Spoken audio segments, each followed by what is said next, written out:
Buenos días amigos y amigas, el día de hoy les estaremos presentando una charla más de nuestro ciclo anual de conferencias numismáticas y en esta ocasión tenemos la participación de nuestro curador Manuel Chacón. Como la mayoría de ustedes saben, él es historiador y como parte de su labor en los museos hace investigación en forma continua sobre diferentes temas de la numismática y sobre la colección de monedas, billetes y boletos de café que tenemos en los museos del Banco Central. En la conferencia de hoy se abordará el tema El resello de 1889 sobre moneda colombiana. Durante la transmisión de esta conferencia, les invitamos a participar escribiendo ya sea por el Facebook o por nuestro canal de YouTube todas sus dudas y comentarios para que Manuel les pueda responder por ese mismo medio. Y a partir de este momento damos inicio a la charla. Entonces, adelante, Manuel. Bueno, buenos días a todas y todos. Muchas gracias nuevamente por estar aquí en los museos del Banco Central, compartiendo otra charla más, ¿verdad? De este ciclo. Bueno, hoy me ha tocado a mí. Siempre tenemos el grato placer de contar con una serie de personas invitadas que se dedican un poco a la investigación de este interesante hobby, ¿verdad? Que también es una disciplina. Hoy me ha tocado a mí pues conversar un poco con ustedes de un tema que es un tema, digamos, interesante dentro de la numismática porque tiene muchas aristas desde las cuales se puede enfocar. Es el tema que se refiere al resello de León Pasante de 1889 sobre moneda colombiana.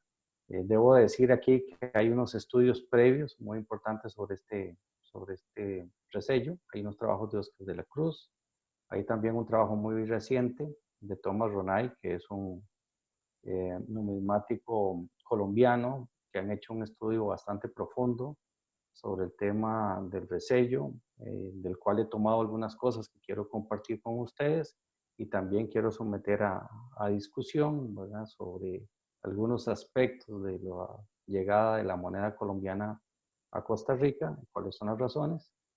Y bueno, lo que vamos a compartir es básicamente producto de unas investigaciones que hemos estado haciendo en el último año, más algunas conversaciones que he tenido con Tomás Ronay de Colombia sobre este tema. Primero que nada, como antecedentes, tenemos que recordar que Costa Rica empieza realmente temprano su proceso de resello de monedas. Lo empieza en el año 1822, cuando resella por primera vez una moneda de Zacatecas, o sea, recién pasada la independencia. Está circulando moneda que proviene de México y ha llegado a Costa Rica vía Panamá, y los intercambios comerciales que tuvo Costa Rica con Panamá hicieron que ingresara una cantidad importante de moneda de Zacatecas, y pues para autorizarla para circular se le colocó un resello compuesto por una corona imperial. Ese es el primer resello que nosotros conocemos. Luego hay otro resello que también se da a mediados de la década de 1820, que es el de una estrella sobre moneda de Nicaragua, pero el periodo donde más se dan resellos de moneda extranjera es básicamente la década de 1840 y pues algunos años posteriores. Básicamente la década de 1840 es una década importantísima porque es la época del despegue cafetalero. Es una época en la cual empieza a ingresar cada vez más moneda que viene de muy diversos países, sobre todo producto del intercambio comercial que está teniendo Costa Rica, no solo con Sudamérica, sino también con Europa. Debemos recordar que las primeras exportaciones de café hacia Europa se daban vía Chile, ¿verdad? Y de ahí pues se bordeaba el Cabo de Hornos hasta llegar a Europa. Y entonces, bueno, tenemos realmente que es una época en donde circula mucha moneda de muy diversas procedencias. Entonces, en esta primera etapa, los gobiernos costarricenses empiezan un proceso en donde primero tratan de equiparar las monedas extranjeras a las leyes nacionales y posteriormente realizan procesos de verificación o autorización de estas monedas mediante la colocación de resellos, es decir, de marcas que indican que las monedas que están circulando están de acuerdo con las leyes establecidas en cuanto a su ley, es decir, a su contenido de metal precioso que establecen, digamos, las regulaciones del Estado costarricense. También hay que tener en cuenta que no solo es importante la llegada de esta moneda, sino que también el intercambio comercial que tiene Costa Rica con Europa llega a producir una gran cantidad de transacciones internas, producto de la importación de productos, lo que hace que crezca el mercado interno. Y este mercado interno cada vez necesita de más circulante monetario para poder atender las transacciones, pero que la casa de moneda, dada su poca capacidad técnica para producir el numerario, pues no tiene la velocidad como para ponerse, digámoslo así, al día con las necesidades que requiere la economía. Entonces, bueno, es necesario autorizar tal cuales las monedas que proceden de otros países. En algunos otros momentos también algunas de estas monedas se van a fundir, se van a reacuñar, pero bueno, la maquinaria realmente de la Casa de Moneda siempre fue un problema en este periodo. Prácticamente este es un tema que vamos a medio solucionar a partir de la década de 1870, con la introducción de máquinas alemanas de acuñación, pero en esta primera etapa estamos usando básicamente maquinaria muy sencilla, alguna que ya prácticamente había sido desechada en otros países y era maquinaria de segunda. Entonces, bueno, aquí por ejemplo les quise mostrar una imagen de una moneda de la Federación Centroamericana, básicamente una moneda guatemalteca, que tiene el resello de la estrella, que es el que nosotros conocemos como el resello Carrillo, que es de 1841, como un ejemplo de las monedas que en esa época fueron reselladas. Aquí hay un elemento muy interesante que es este pequeño punzonado que tiene la pieza, ¿verdad? En el borde superior, que es muy característico de estas monedas y que forma parte también del proceso de verificación de la calidad del ensayo de la pieza. Y este es el resello de Carrillo, que es la estrella radiante de 6 puntas. Bueno, diríamos que la escasez de moneda es un problema estructural de toda América Latina prácticamente desde el periodo colonial. Desde el periodo colonial nunca la producción de moneda dio abasto para cumplir con todas las necesidades de las transacciones monetarias. Entonces, prácticamente que tenemos una mezcla entre lo que es circulación de moneda, actividades de trueque o intercambio y actividades donde se usan algunas monedas alternativas, como por ejemplo el cacao, que se usa en Costa Rica de manera oficial durante el siglo XVIII. A pesar de que nosotros empezamos teniendo una casa de moneda a partir de 1828, que empieza a acuñar a partir de 1829, esta casa de moneda, como comentábamos, no da abasto para cumplir con toda la necesidad de numerario, y esto prácticamente va a ser, digamos, la nota común durante todo el resto del siglo XIX. O sea, no solo la década de 1840, donde tenemos el resello Carrillo en 1841, el resello del busto de la mujer de 1845, el resello sobre moneda macoquina y alguna moneda redonda en 1846, y un resello de león pasante que empieza en 1849 y va hasta 1857 en moneda de plata y de oro.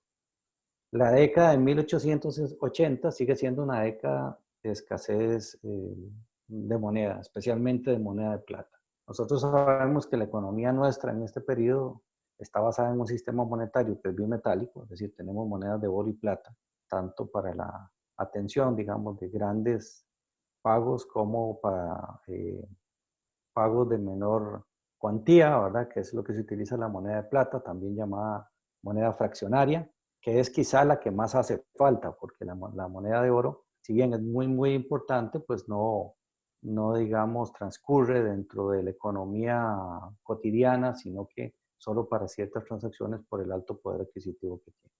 También debemos recordar que a partir de 1858 tenemos el surgimiento del primer banco, que es el Banco Nacional Costarricense, ¿verdad? Que emite billetes a partir de ese momento, tiene una vida muy corta de 2 años, pero es prácticamente en la década de 1860, con el establecimiento del Banco Anglo, en 1863, cuando empiezan realmente las emisiones monetarias, mejor dicho, las emisiones de papel moneda, que van a venir a complementar y solventar un poco el problema del circulante monetario.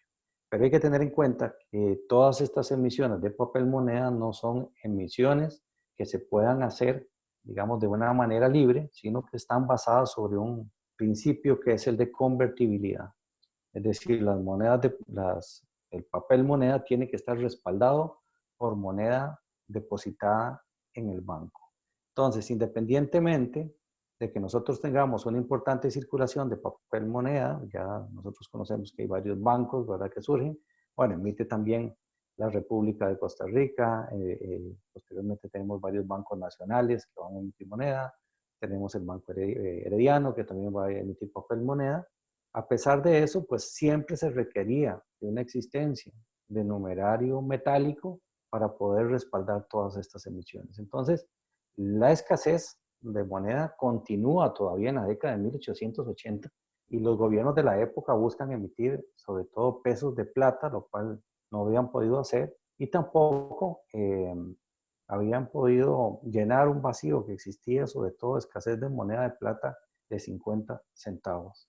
Aquí lo interesante de todo esto es que, bueno, existía por supuesto el peso de oro en ese momento, pero la década de 1880 es una década muy particular porque es una década en la cual nosotros eh, tenemos un contexto en el cual se producen grandes emisiones de moneda de plata y grandes producciones de plata en general en Europa que hacen que se pierda la relación entre la plata y el oro. Entonces, la relación directamente proporcional que debía haber entre las monedas de plata y oro hace que el oro se encarezca, ¿verdad?, salga de la circulación por una cosa que se llama la ley de Gresham, ¿verdad?, que es decir que cuando en una economía circulan dos monedas eh, de igual valor nominal, pero de diferente valor real, la de mayor valor real tiende a ser exportada o acaparada o guardada o atesorada. Entonces, lo que nosotros vamos a tener en esa década de 1880 es que poco a poco el oro va desapareciendo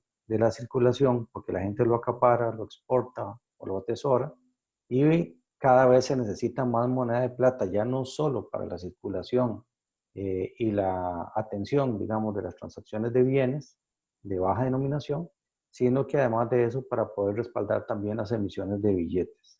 Hay algunos historiadores, economistas, como por ejemplo Bernardo Villalobos, que han hablado de que prácticamente en este periodo nosotros pasamos de un patrón bimetálico, o sea, basado en el oro y la plata, a un patrón en la realidad monometálico basado especialmente en moneda de plata. Entonces, claro, en este contexto tendremos que entender que seguía existiendo una escasez por una mayor demanda también de la moneda de plata. Entonces, bueno, esta situación y las relaciones comerciales que mantenía Costa Rica siempre con el exterior, ¿verdad? Y también, como les decía, tanto hacia el sur, ¿verdad? Y hacia el sur como con Europa, sobre todo porque todavía para esta década no existía el ferrocarril al Atlántico, estaba en proceso de construcción. Nosotros seguíamos exportando todavía por el Pacífico, ¿verdad?, en ciertas épocas del año, especialmente por el puerto de Punta Arenas. Y bueno, de ahí iba hacia Sudamérica y de Sudamérica a Europa. Entonces, por eso es que tenemos un contacto importante con el sur que tiene que ver precisamente con el tema que estamos tratando en este momento. Bueno, esta situación hace que entre 1885 y 1890 se den fuertes introducciones, entre otras, de monedas de plata, como los soles peruanos. Ustedes habrán visto varios de esos soles peruanos que en las ferias numismáticas nuestras, en Costa Rica, pues a veces están a la venta, digamos, en manos de algunos de los comerciantes. Monedas chilenas y monedas colombianas. Y estas últimas son básicamente monedas de 50 centavos de Bogotá y 5 décimos de Medellín, las cuales van a ser las que se van a resellar en 1889 con la figura de un león pasante. Bueno, sobre la moneda base, bueno, aquí tenemos a Thomas Ronay. He querido pues mencionarlo porque, como les decía, es probablemente el trabajo más importante que existe sobre la moneda colombiana resellada en Costa Rica.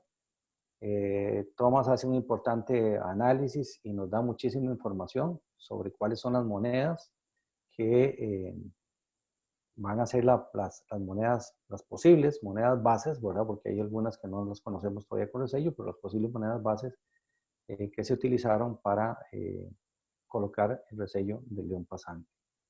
Bueno, Colombia prácticamente inicia su producción de los llamados medios pesos, ¿verdad? Que son 5 décimos y 50 centavos, ya les dije, 5 décimos de Medellín y 50 centavos de Bogotá, ¿verdad? Y también moneda de Popayán. La producción de estas piezas es básicamente de 0.835. Eso es importante tenerlo en cuenta porque esa es la ley de la moneda y esa ley es la que nos va a contar un poco la historia de por qué esos medios pesos colombianos terminan siendo resellados en Costa Rica. Prácticamente, digamos, esa producción de monedas empieza en 1868 en Bogotá y Medellín, en Popayán en 1869 y ya prácticamente se dejan de acuñar en 1885 en Bogotá y 1886 en Medellín. Todas estas piezas fueron acuñadas bajo la Federación de los Estados Unidos de Colombia. En 1885, Thomas Ronay nos menciona que en plena crisis económica el presidente Núñez ordena el 11 de mayo la producción de las monedas de medio peso en plata de ley de 0.500. Esto quiere decir que las antiguas monedas, estas que fueron producidas entre 1868 y 1886, se les va a bajar la calidad o la cantidad de plata que contenían. O sea, pasan prácticamente, digamos, a ser monedas que tienen un 50% de plata y muy probablemente el resto de cobre, que son las aleaciones que se acostumbran. Popayán ya no producía más monedas, básicamente, y Bogotá empieza la sustitución, digamos, en el curso de 1885 y Medellín unos meses después. Esto es importante por lo siguiente, la mayoría de esta moneda va a desaparecer de la circulación, es decir, la moneda de 0.835, una vez que entran a la circulación las monedas de .500, pues prácticamente que por ser moneda de más alta calidad, la gente va a tender a atesorarlas o va a tender a exportarlas, venderlas, cambiarlas. Bueno, estima también Thomas Ronay que las monedas de medio peso de 0.835 durante el periodo 1868-86 de las tres secas anduvieron por cerca de las 12 millones de piezas en total, o sea, un promedio de 630,000 piezas por año. Aquí tenemos una muestra de esas monedas, ¿verdad? Son las que después vamos a ver con el resello León Pasante. 5 décimos de Medellín, 50 centavos de Bogotá. Y bueno, una importante cantidad de ellas van a desaparecer durante los 19 años de producción, ¿verdad? Que es digamos, la vida normal de una moneda o un billete, ¿verdad? O sea, nacen, circulan, ¿verdad? Algunas se pierden, se destruyen o se recogen y mueren, o sea, desaparecen prácticamente la circulación. Pero Ronay menciona algo que ya yo había mencionado antes, que es que seguramente desde 1885 la ley de Gresham también habría empezado a funcionar y el público habría retirado de la circulación un importante número de estas piezas y bueno, y lógicamente el Banco Nacional habría recogido todas las piezas que pudiera a cambio de papel moneda y de piezas de 0.500 y algunas habrían sido reacuñadas mientras que otras habrían ido a la tesorería. Nosotros agregaríamos aquí que muchas de esas probablemente también fueron exportadas, o sea, vendidas como metal. Bueno, ¿cómo llegan las piezas colombianas a Costa Rica? Entonces, como les decía, Costa Rica tenía una importante relación comercial con el sur. Eso ya de por sí es un elemento para poder establecer el ingreso de algunas de estas piezas al territorio costarricense. Y aquí tenemos una referencia que vale la pena citar, que es que de acuerdo con la Memoria de Hacienda y Comercio de 1887, al menos durante el primer semestre se producen importantes introducciones de soles peruanos, moneda colombiana y chilena, las cuales van directo a la caja de los bancos. Esto es muy importante tenerlo en cuenta, porque en ese momento, ¿verdad? Ya prácticamente desde 1882, por el tratado, digamos, llamado Soto-Ortuño, por el contrato Soto-Ortuño, el Banco de la Unión se ha convertido en el Banco Administrador de las Rentas del Estado. Entonces, muy probablemente esas monedas vienen básicamente a servir de respaldo para las emisiones de billetes del Banco de la Unión. Aquí tenemos un billete del Banco de la Unión de 10 pesos de 1887, ¿verdad? De la colección del Banco Central de Costa Rica.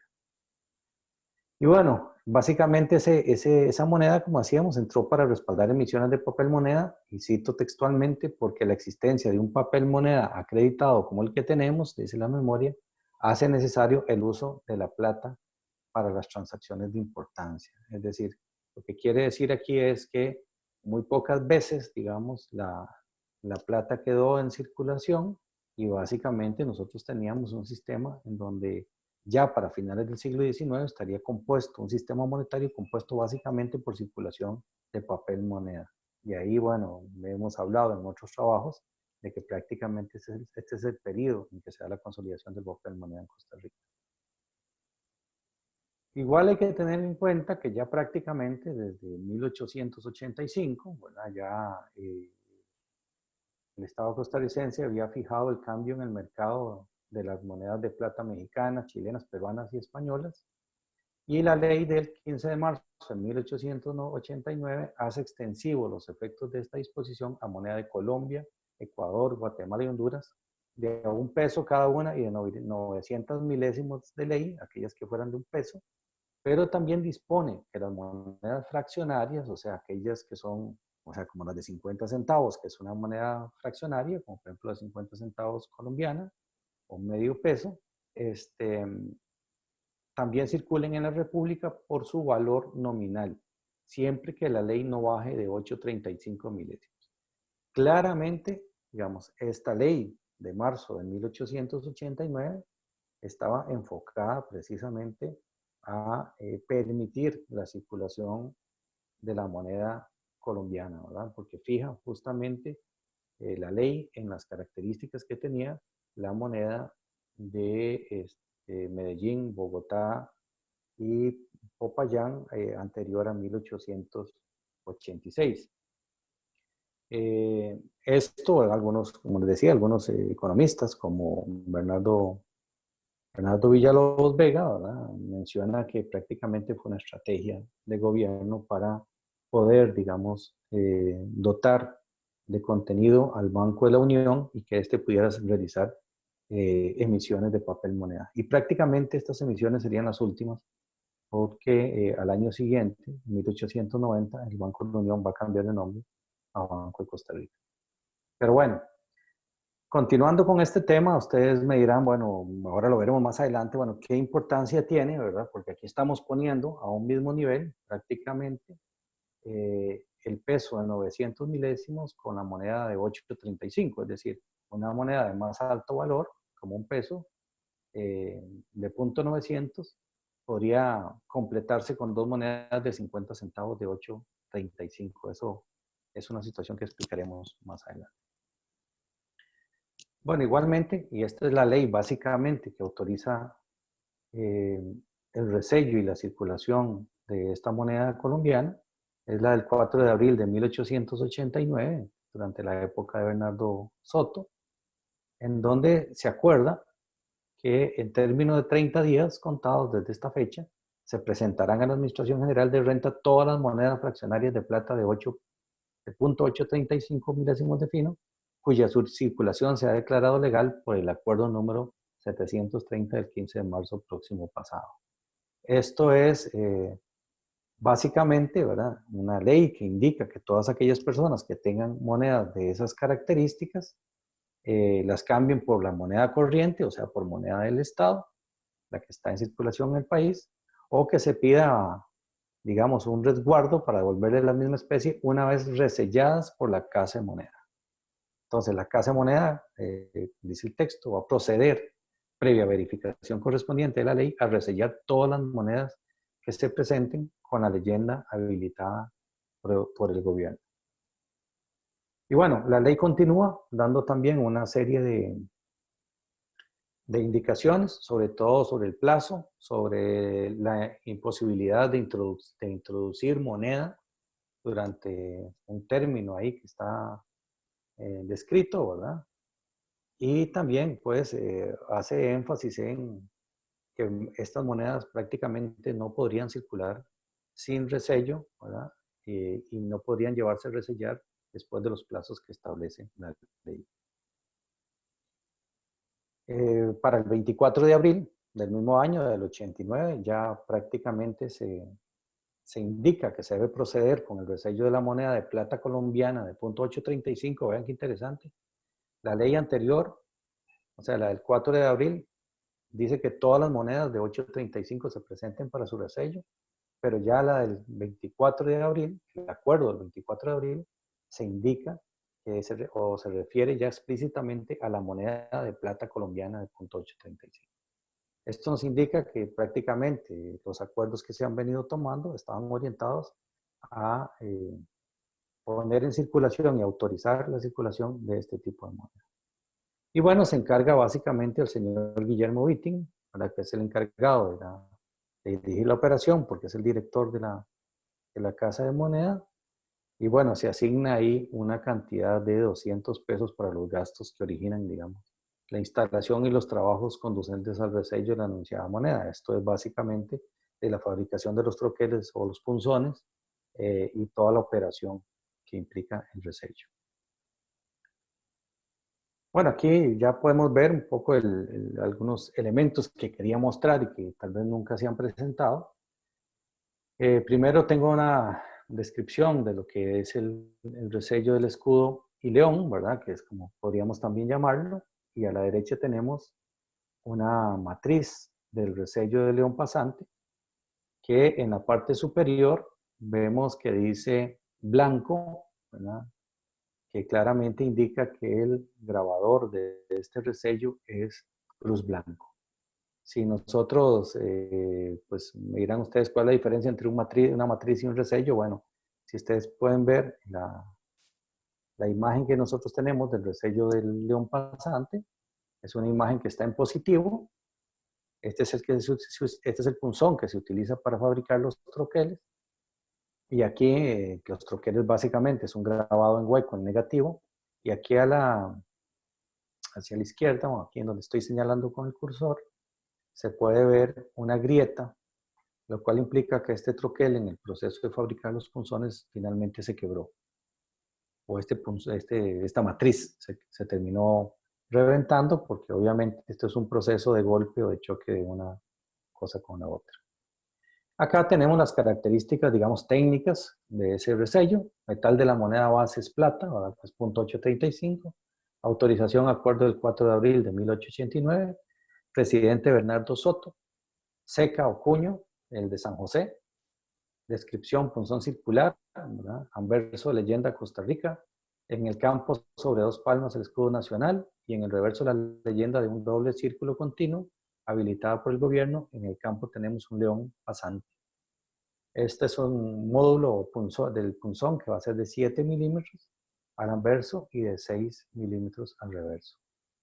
La posición de las monedas, que esto es una cuestión muy característica, al anverso sobre la cabellera del anverso de las monedas colombianas de Bogotá de 50 centavos y de Medellín de 5 décimos, y al reverso sobre el lado inferior izquierdo del escudo. Bueno, este resello, como decíamos, de 1889, vimos también que el grabador va a ser Cruz Blanco. Cruz Blanco entra muy joven como grabador a la Casa de la Moneda, se forma en Europa y prácticamente proviene de una familia de artistas y de también personas que diseñaron una serie de inventos, etcétera. Muchos de ellos pues acabaron también en Estados Unidos diseñando algunas cosas interesantes, algunos también, por ejemplo, cañones, etcétera, como Florino Blanco. Y este que tenemos a la izquierda es otra matriz.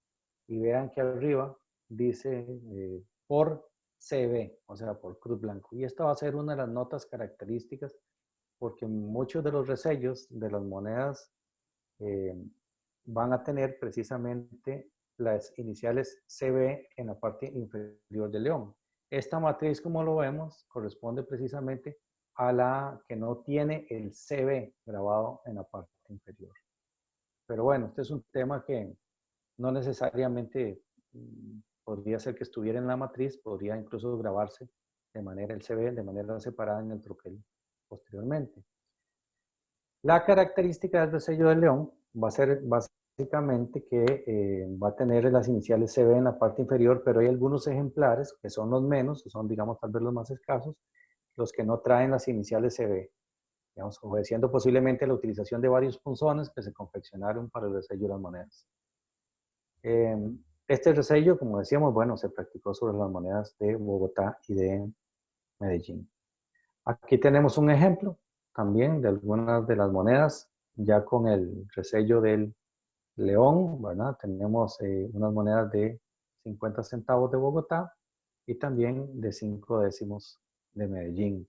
Esto se los muestro para que vean la posición donde se fue colocado el resello, ¿verdad? Vemos que en la base del escudo y en la parte superior de la cabellera de la figura que está en el anverso de la moneda. Bueno, ¿cuáles monedas de las colombianas fueron reselladas? Aquí me he tomado la libertad, ¿verdad? Con eh, pues agradeciéndole, por supuesto, el trabajo a Thomas Ronay, de utilizar un cuadro que él utiliza en una presentación que recientemente realizó sobre este mismo tema. Y vean qué interesante, digamos, esto es un análisis que se ha hecho sobre la base de las piezas colombianas. Por supuesto que nuestros colegas colombianos tienen una clasificación muy profunda de lo que es este tipo de moneda y tienen también pues, un gran conocimiento y profundidad sobre las variedades y demás. Y aquí quiero presentar los años de las emisiones que señala Thomas Ronay y cuáles tienen resello de Costa Rica, sí o no, ¿verdad? Aquí ya vemos, por ejemplo, que las de Medellín de 1868 no se conocen hasta la fecha con resello.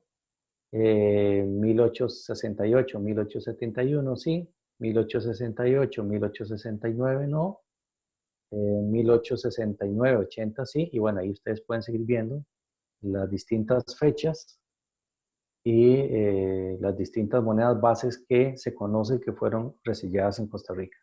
Tengo que mencionar que para este trabajo, durante por lo menos un par de años, estuvimos en contacto Tomás Ronay, Alejandro Matamoros, José Zúñiga, para el caso de Costa Rica, y por supuesto Tomás estuvo reunido con todos los colegas colombianos y otros coleccionistas de resellos, sobre todo para tratar de identificar las monedas conocidas con resello de Costa Rica.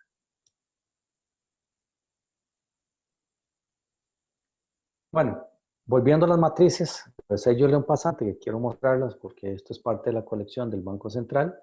Aquí tenemos una muestra de cómo son esas matrices. Ustedes pueden ver que esta es la pieza que se ajusta en la máquina y esta es la pieza con la cual se fabrica el troquel. Aquí tenemos una vista, esta es la misma pieza, solo que en 3 vistas, ¿verdad? De esta pieza para tener una idea de cómo era que se fabricaba el troquel.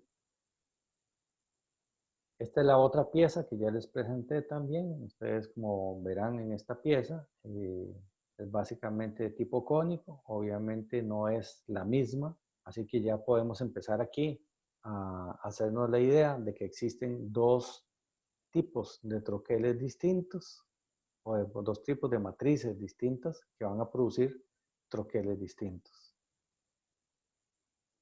Este es tal vez un trabajo que a veces no hemos llegado todavía hasta aquí a tratar de identificar posibles variedades dentro de este resello de León Pasante. Y estas las he denominado pruebas de troqueles porque efectivamente esta es una prueba de troquel del anverso.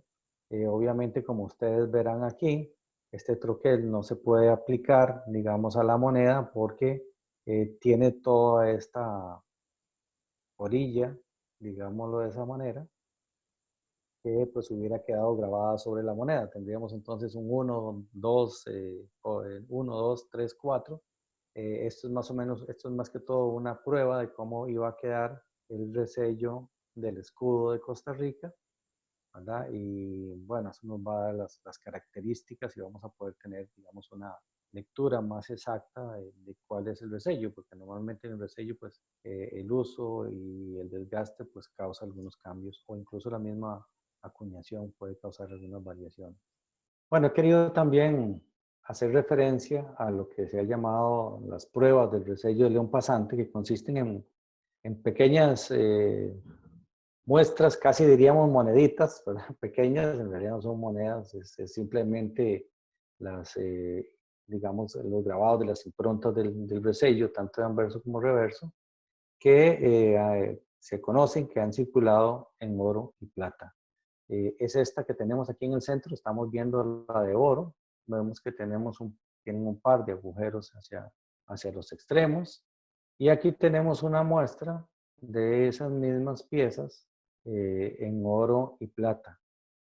Si ustedes se fijan, las de oro tienen estos pequeños agujeros, pero las de plata, si bien no lo tienen, podemos ver que en los extremos, hacia el borde de la circunferencia, tienen unas pequeñas marcas que indican que los huecos fueron rellenados, muy probablemente. Y aquí, este otro tiene otras marcas que también indica que estuvo probablemente adherida a algo. Nosotros siempre hemos considerado que estos son pruebas, o sea, tradicionalmente se ha hablado de que son pruebas, pero sin embargo, siendo consultados algunos de los descendientes de Cruz Blanco, hace ya varios años, ellos mencionaron que en realidad no eran necesariamente las pruebas del resello, sino que fueron elementos de joyería que realizó el mismo Cruz Blanco y que entregó a la familia. Algunos han comentado que los usaban emprendedores y otros los usaron también en pulseras. Por eso muy probablemente los agujeros de esta, ¿verdad?, que estuvieron unidos a una pequeña pulsera.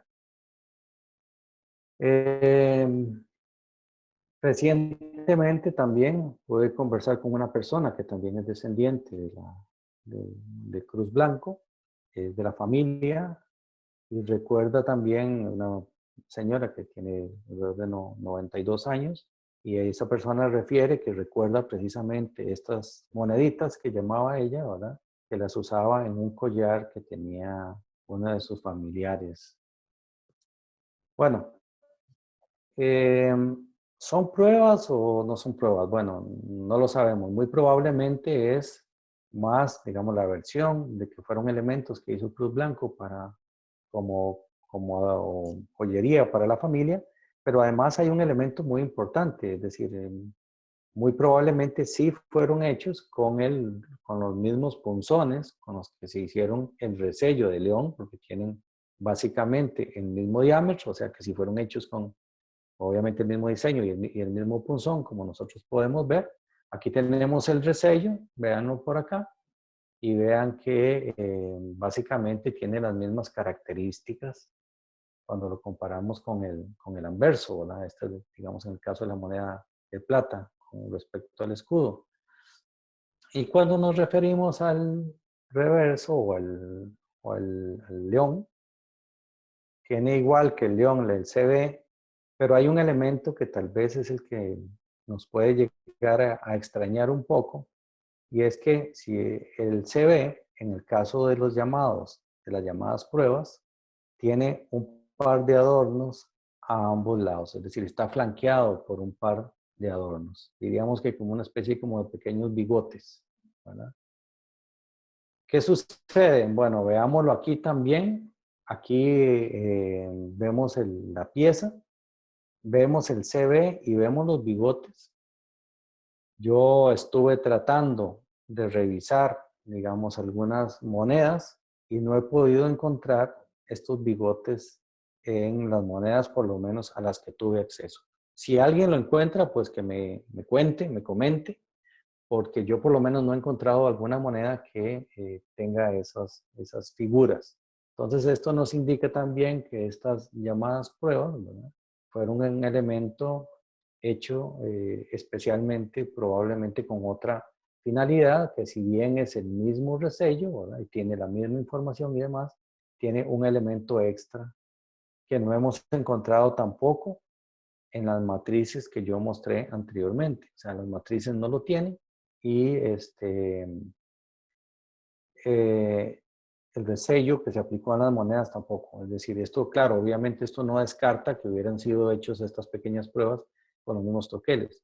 Es muy probable, como les decía, que en el proceso mismo de fabricación de los troqueles uno puede agregar estos bigotes, digámoslo así, después, ¿verdad?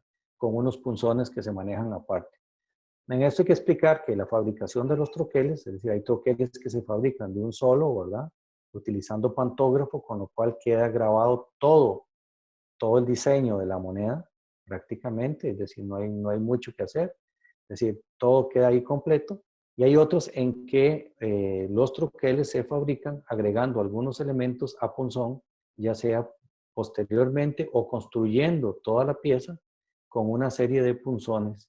Y tenemos el caso, por ejemplo, de Costa Rica, las Mariquitas, donde tenemos una gran variedad de, de troqueles de la mariquita y una gran cantidad de posiciones distintas en que están los elementos, y eso muy probablemente esté relacionado con el hecho de que esos troqueles se fabricaron directamente a mano. Bueno, conclusiones ya para cerrar con esta presentación. Como presentábamos, ya las monedas colombianas venían ingresando a Costa Rica de mediados de la década de 1880 y posiblemente hasta antes, ¿verdad? Con productos de relaciones comerciales con el sur, como queda claro en los decretos que hemos presentado, ¿verdad? También que estaban algunas de estas monedas en manos de circulación de la población, sobre todo porque una parte de la ley habla de que el tenedor de dichas monedas tiene la opción que se le cambien por moneda corriente en el país o que se les pida un resguardo para devolverle la misma especie una vez reselladas por la Casa de Monedas. Esto quiere decir que, digamos, la ley identifica, o el acuerdo, mejor dicho, identifica que existe, digamos, moneda en manos privadas. Eh,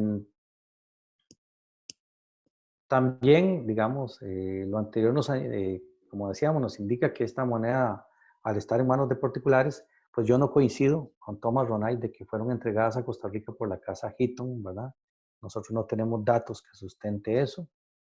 Algunas de las monedas, o la mayoría probablemente, respaldaron la última emisión de billetes de Banco de la Unión y en algún momento probablemente retornarían a circulación, ¿verdad? Obviamente en un periodo muy corto, sobre todo porque, como les comentaba, una de las características particulares de la emisión, digamos, de papel moneda se basa en la convertibilidad, es decir, en que los billetes tienen que ser convertibles, tienen que ser, tienen que tener la posibilidad de que si la persona que tiene el billete va al banco, ese billete le pueda ser devuelto en moneda acuñada.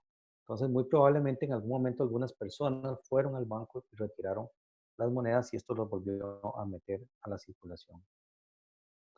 También es muy posible que estas monedas se utilizaran y se resellaran también para llenar el vacío de las monedas de 50 centavos que bueno, Costa Rica envió a fabricar a la empresa inglesa Hitton en 1889, las cuales fueron rechazadas porque venían bajas de peso. Esta es una prueba, y quiero agradecer aquí también el apoyo de Alejandro Matamoros, que me proveyó algunas de las imágenes, ¿verdad? Esta es una prueba de 50 centavos de 1889, precisamente de Hitton, de las que fueron eh, también rechazadas. Y al año siguiente, precisamente también para llenar el vacío, muchas monedas fueron eh, acuñadas con monedas de 1890. Esta moneda que vemos aquí claramente pareciera ser una reacuñación. Aquí tenemos la fecha 1890, probablemente son troqueles de monedas anteriores a las cuales se le cambió la fecha para poder ser utilizados en la acuñación de moneda con fecha de 1890. Bueno, eh, Thomas Ronay hablaba que queda la duda acerca del canal de llegada de estas piezas colombianas a Costa Rica, ya que no se ha encontrado documentación. Dice que cuando yo afirmé, por supuesto, que lo conversamos, que llegaron al Banco de la Unión para respaldar una emisión de billetes, caso en que no habrán circulado. Efectivamente, eh, esos billetes perdón, esas monedas llegaron para respaldar también billetes del Banco de la Unión, pero sí es importante afirmar y aclarar que esas monedas no deben haber circulado mucho, ya que se usaron precisamente como respaldo de las emisiones de billetes. Pero además hay un aspecto muy interesante y tal vez ahí era donde estaba el negocio. Me dirán, bueno, pero ¿por qué la moneda colombiana? Como los acuerdos que había emitido el gobierno autorizaba esta moneda a circular a la par de la moneda de 900 milésimas, pues era mucho más barato respaldar los billetes con monedas de 8.835. Es decir, se traía una moneda cuyo valor real estaba por debajo de su valor nominal con respecto a las leyes costarricenses y se ponía a circular, o mejor dicho, se ponía como respaldo de billetes que les daban un valor superior. Es decir, la moneda que estaba respaldando los billetes del Banco de la Unión estaba por debajo en su valor real de lo que el billete indicaba por su valor nominal. El Banco de la Unión, bueno, y obviamente emitió billetes de $1. Si nosotros fuéramos a respaldar con monedas colombianas, estaríamos respaldando con dos monedas de 50 centavos de medio peso, o sea, es decir, que conforman $1. Esas monedas estarían respaldadas por monedas de 8.35, cuyo valor es menor, cuando que la ley les está dando el valor o equiparándolas a monedas de .900. ¿Esto qué pasa? Que en grandes cantidades de moneda, por supuesto, había un gran ahorro para el banco en cuanto al valor del metal que necesitaba para respaldar esa emisión. Y eso, bueno, no es una cosa que solo lo diga yo, eso lo dice también, lo había dicho ya Bernardo Villalobos, hace ya bastantes años, ¿verdad? De que ese fue prácticamente el negocio del Banco de la Unión con la moneda colombiana. ¿Esta es la primera vez que sucede esto en Costa Rica? No. O sea, ya para nosotros, para 1845, con el resello del busto de la mujer, que es el busto sobre, o el resello sobre moneda española, nosotros tenemos que esa moneda que se trajo y se reselló como moneda de $2, cuando en la realidad, de acuerdo con las leyes de Costa Rica, podía estar valiendo como un real y 3/4, porque era la llamada moneda provincial española, cuyo valor andaba muy por debajo de lo que las leyes de la época establecían para el caso de Costa Rica. ¿En dónde está el negocio? Bueno, el negocio está básicamente en comprar esta moneda en el exterior a un precio basado en la ley de 8.35 y ponerlo a circular en Costa Rica como que si su equivalente fuera como el valor de .900. Entonces, básicamente meterla como respaldo de los billetes es una manera, digamos, de aumentarle su valor, por supuesto, de una manera artificial. Sobre el tema de las monedas de Heaton, bueno, dice que es muy posible que Heaton haya entregado las piezas recibidas de Colombia. Heaton había recibido las piezas, algunas piezas de estas, de las colombianas de Colombia, que Heaton era la casa acuñadora que había estado acuñando moneda para Costa Rica y acuñaría también posteriormente. Pero lo que nosotros tampoco tenemos claro es si realmente Heaton hubiera entregado esas monedas a Costa Rica como una compensación, por ejemplo, por la falla que habían tenido con las monedas de 50 centavos de 1889. De eso no tenemos nosotros ninguna referencia. Bueno, en un informe ya del administrador del Banco de Costa Rica que había enviado al secretario de Hacienda y fechado 27 de enero de 1892, informa que la plata con ley 750 milésimos acuñada en nuestro país es de 1.239.246 pesos. O sea que existía también moneda de plata que había circulado en Costa Rica a un valor todavía mucho más, a una ley mucho más baja incluso que la moneda colombiana. Y de ahí que la plata extranjera circulante se estimaba en 1.000.000 de pesos. Vean qué interesante esto porque nos indica que hay una altísima circulación de moneda extranjera. Eso nos indica que, por ejemplo, la moneda colombiana correspondía básicamente al 38% de la circulación de la moneda extranjera.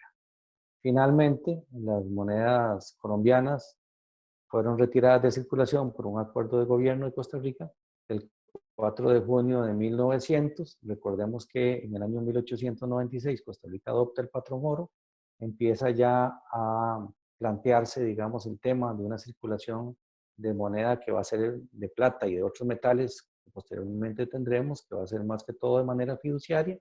Hay algunas acuñaciones de moneda de plata ya para 1902, 1903, y bueno, recientemente una que por ahí apareció de 1904, de 50 céntimos, que pues por su valor o su ley es de .900, entonces prácticamente que estas monedas ya no tenían sentido dentro de la circulación de la moneda costarricense. Bueno, yo llego hasta aquí, muchas gracias y bueno, cualquier duda, por supuesto, estoy para atenderla. Gracias.